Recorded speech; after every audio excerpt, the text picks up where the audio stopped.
Zdaj, mene je zelo veselilo prevajati ta roman, ker se redko zgodi, da imamo priložnost tudi znotraj arabske književnosti, s katero se jaz ukvarjam, prevajati literaturo, ki prihaja iz zaliva. In seveda, jaz mislim, da nikoli pred tem romanom tudi nisem ničesar omanskega prebrala. Fascinantno se mi je pa zdelo, da je ona tudi za svoje primarno občinstvo, se pravi Omance, prebivalce zaliva in Arabce, razkrivala neka vprašanja, neke družbene okoliščine, o katerih se prej ni govorilo. Se pravi, ko boste prebrali roman ali pa če ste ga že, boste vedeli, da tukaj je ena cela linija zgodbe, ki govori o trgovini s sužnji in sužnjelastništvu, ne. In to je bilo nekaj, o čemer se prej ni govorilo. Glejte, roman je kratek, zelo lepo teče. Izjemno fajn ga je bilo prevajati, zato ker je avtorica ima podoben slog pisanja, kot imam jaz slog prevajanja.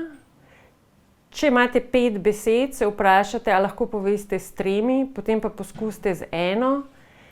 Zelo jedrnato, strnjeno je napisan in neverjetno veliko zgodbe pride noter. In glede na to, da je zgodb več, da se prepletajo, po mojem, da poleg tistih, ki jih zanima arabska literatura, malo bolj posebej, pač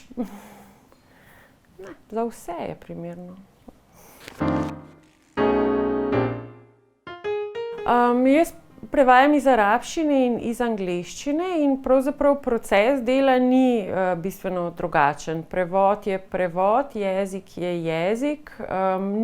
Jaz nimam nekako občutka, da iz enega jezika je lažje ali pa težje prevajati kot iz drugega.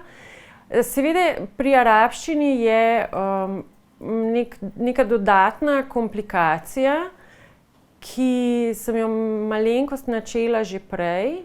Se pravi, mi nimamo študija arabščine na univerzi, kar pomeni, da vsi, ki prevajamo, smo ali priučeni, ali so to ljudje, ki so študirali v tujini, lahko so rojeni govorci, ki jih veseli. Skratka, če ste prevajalci iz arabščine, to je še kar osamljeno delo.